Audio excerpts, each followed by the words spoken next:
Hello everyone, कैसे हैं आप सभी। आशा करती हूँ अच्छे होंगे और खूब मन लगा पढ़ाई कर रहे होंगे। तो बड़ी विकट समस्या है आपके सामने अभी। आपको ऐसा लग रहा होगा क्योंकि जिंदगी का कुछ ठिकाना तो है नहीं कि कहाँ जा रही है, कैसे जाएगी, आगे सफल होंगे भी कि नहीं होंगे। एग्जाम तो सामने फिर दिखाई दे रहा है, लेकिन ऐसा लगता है ना कि सफर में अकेले हैं।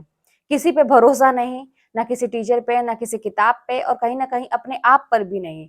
अब यही लगता है ना कि ऐसे में हमारी नैया पार कौन लगाएगा, कौन है जो हमारा उद्धार करेगा, कौन है जो हमें सफलता दिलाएगा। तो अपने मन से एक वहम तो उतार दीजिए कि कोई और आके आपकी नैया को पार लगाएगा। वो आप ही कर सकते हैं। इस कलयुग में ना हमें खुद तैर के ना पार करना पड़ेगा, क्योंकि कर्म प्रधान युग है ये। इसमें कर्म नहीं करेंगे तो कुछ भी होने वाला नहीं है। कोई भी चीज चमत्कारिक रूप में आपको दिखाई नहीं देगी। हाँ, कर्म बहुत ज्यादा करते हैं तो उसके बाद आपके साथ अनगिनत चमत्कार होंगे, लेकिन कर्म तो करना पड़ेगा, उसी के अनुसार आपको फल मिलेगा।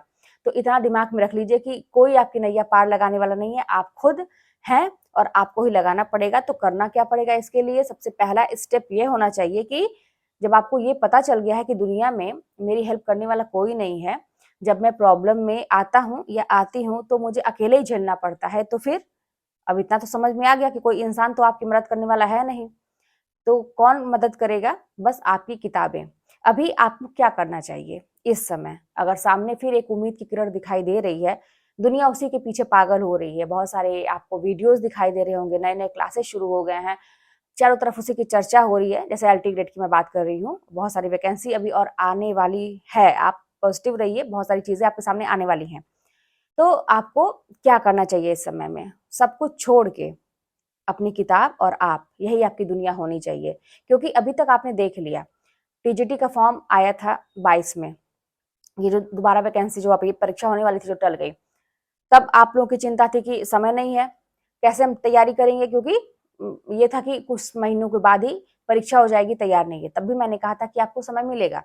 देखते देखते देखिए 2 साल से ऊपर हो गया, आपको पर्याप्त समय मिला, लेकिन कहीं ना कहीं आपका सिलेबस अभी तक तैयार नहीं है। आप खुद देखिए, आपके कमेंट्स ऐसे आते हैं कि दीदी मैं 33 साल की हो गई हूँ, 40 साल की हो गई हूँ, 38 साल की हो गई हूँ। किसी ने तो ये लिखा था कि मैं 35 के ऊपर हो गई हूँ, अभी तक शादी भी नहीं हुई है, सफलता भी नहीं मिली है, सब कुछ जीवन अधर में पड़ा हुआ है, करे तो क्या करें? कुछ बताइए। तो ये है ना कि आप कितने भी एज के हो गए हो, लेकिन जरा अपने जीवन के फ्लैश बैक में जाइए और जरा देखिए आपने अभी तक किया क्या था। इसका आपको ना दुख नहीं होना चाहिए कि मैं इतने साल की हो गई, मुझे सफलता नहीं मिली। इसका आपको दुख नहीं होना चाहिए। ऐसा मैं क्यों कह रही हूँ? क्योंकि आप खुद देखिए ना कि आपने किया क्या। इसके मतलब जितना आपको लगाना चाहिए था, अपना सब कुछ छोड़ के न्यौछावर कर देना चाहिए था अपनी पढ़ाई पे, तो आपने क्या किया?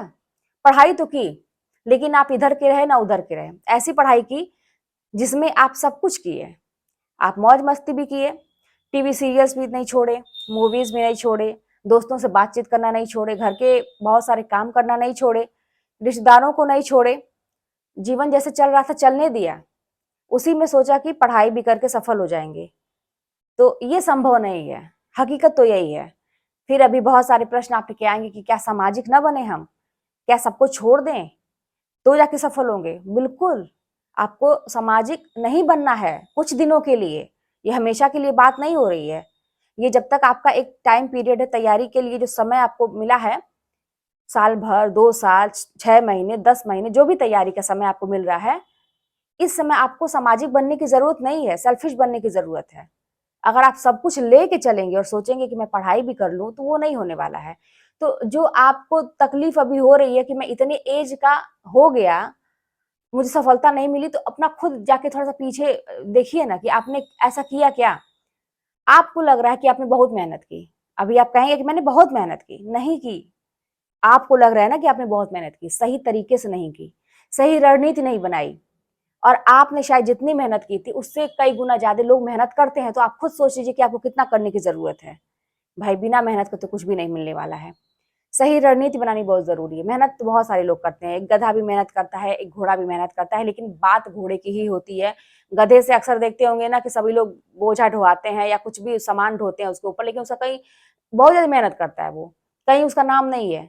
लेकिन वही घोड़ा भी मेहनत करता है, लेकिन वो अपने दिमाग से उसको रेस में घोड़े को उतारा जाता है, गधे को नहीं उतारा जाता। सही सीधी सी बात है। ये मैं एक एग्जाम्पल दे रही हूँ, आप लोग ऐसा कुछ मत समझिएगा।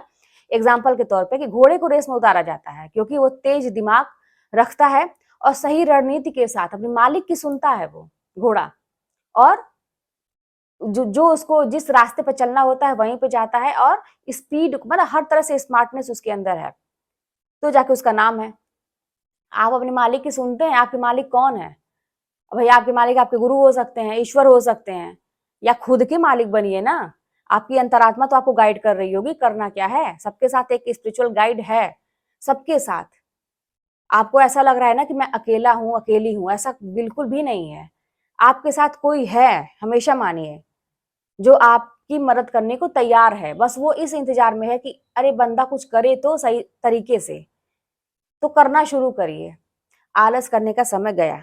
अभी देखिए मैं अपना ही बता रही हूँ, ऐसा नहीं है, देखिए ह्यूमन नेचर है, वो इंसान के अंदर आ ही जाता है, ये आलस वालस जो है ना आ ही जाता है। मैं अपना बता रही हूँ, बहुत दिनों से, जैसे अभी आप लोग तो देख रहे होंगे कि मैंने डाइट फॉलो किया था, तो मेरा जो हेल्थ है पहले से बहुत अच्छा हो गया, लेकिन साथ में एक्सरसाइज भी करना बहुत जरूरी है। अभी इधर क्या हो गया था ना कि जुलाई का जो समय, जब गर्मी की छुट्टी थी तो ठीक था, है ना, आलसी बन गए थे हम, मैं अपने बता रही हूँ, खुद आलसी में बन गई थी गर्मी की छुट्टियों में।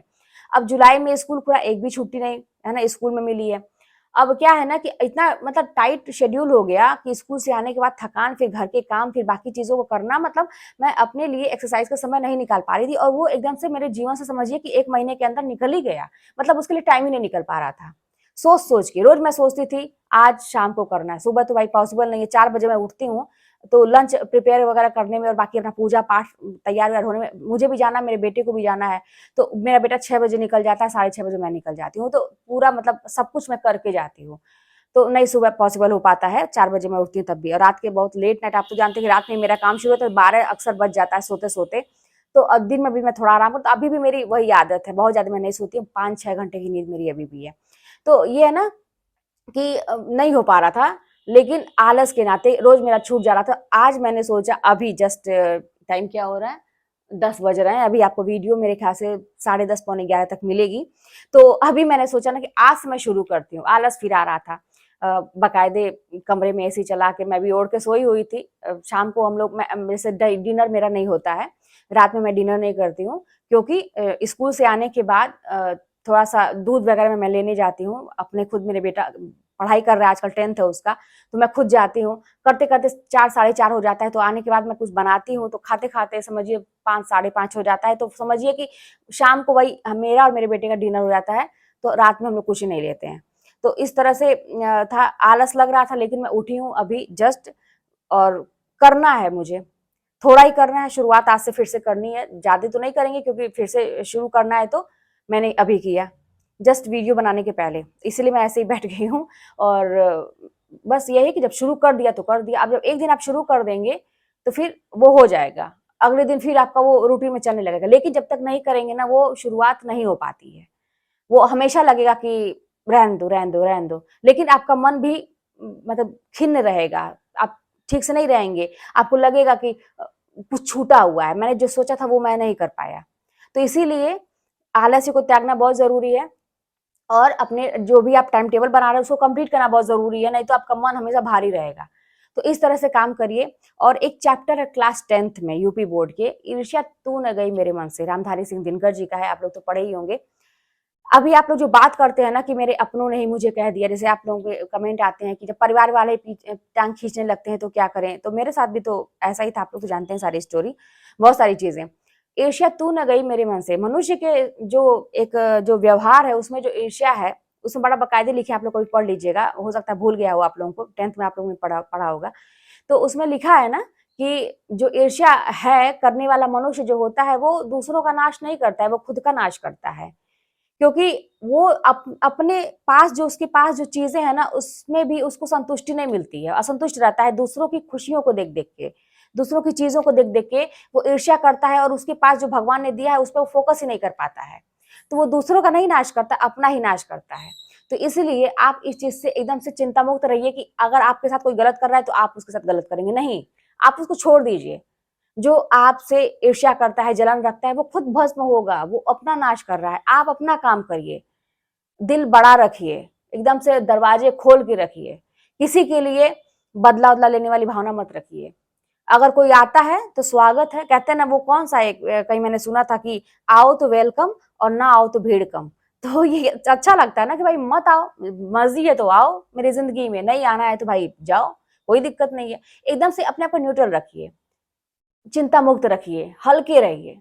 जितना ही दिमाग से हल्के रखेंगे, अपने दिल से बोझ को हल्का करके रखेंगे, उतना ही ऊंची उड़ान उड़ पाएंगे। मैं बार बार कहती हूँ, किसी भी रिश्ते में, अभी आप लोगों की शादी नहीं हुई होगी, बहुत सारे लोग ऐसे हैं, बहुत सारे लोग ऐसे रिश्ते में पड़े होंगे, इमोशनली बहुत अटैच होंगे, किसी ने आपको परेशान कर दिया, फोन नहीं उठाया, कोई आपको नचा रहा है अपने इशारों पे, भाई ये सब करना बंद कर दीजिए। क्योंकि कुछ समय के बाद ना वो इंसान आपको दिखेगा ना आप दिखेंगे। बहुत कम ही ऐसा होता है जो बहुत दूर तक निभाते हैं, अक्सर ऐसे ही होते हैं।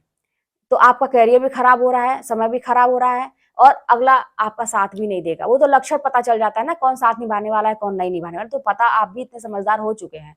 अगर लगता है साथ निभाने वाला है तब तो बहुत अच्छी बात है कि भाई निभाएगा, घर में बात उत करके अपना उसके साथ रहिए।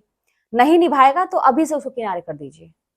थोड़ा सा पेन तो होगा, लेकिन ये जिंदगी में बहुत बड़ा जो पेन मिलने वाला है उससे बहुत अच्छा है ये कि अभी हो जाए।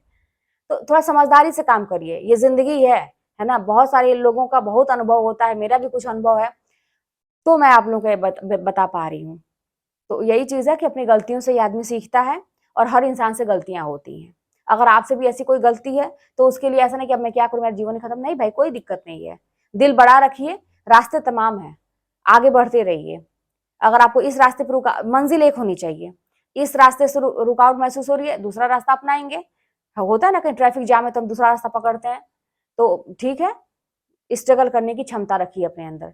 चलिए मिलते हैं नेक्स्ट वीडियो में, और कोई बात होगी तो कमेंट के माध्यम से बताइएगा। चैनल पर नए हो तो सब्सक्राइब जरूर कर लीजिएगा, क्योंकि अक्सर आप लोग वीडियो देखते हैं, लाइक करना भूल जाते हैं, सब्सक्राइब करना भूल जाते हैं। हालांकि कल की वीडियो मेरे बहुत सारे लाइक और सब्सक्राइब मिले हैं मुझे, क्योंकि मैंने ऐसा बोला था। तो हमेशा दीजिए, मुझे बहुत अच्छा लगता है, मुझे बहुत मोटिवेशन मिलती है। लगता है कि मैं आप लोगों के लिए और क्या ऐसा बता दूं, क्या अपने जीवन का अनुभव आप लोगों के साथ शेयर करूं जो आपके लिए फायदेमंद साबित हो। तो एक लाइक, सब्सक्राइब और शेयर भी किया करिए, ताकि कुछ लोगों और को भी फायदा हो। तो फिर मिलते हैं नेक्स्ट वीडियो में।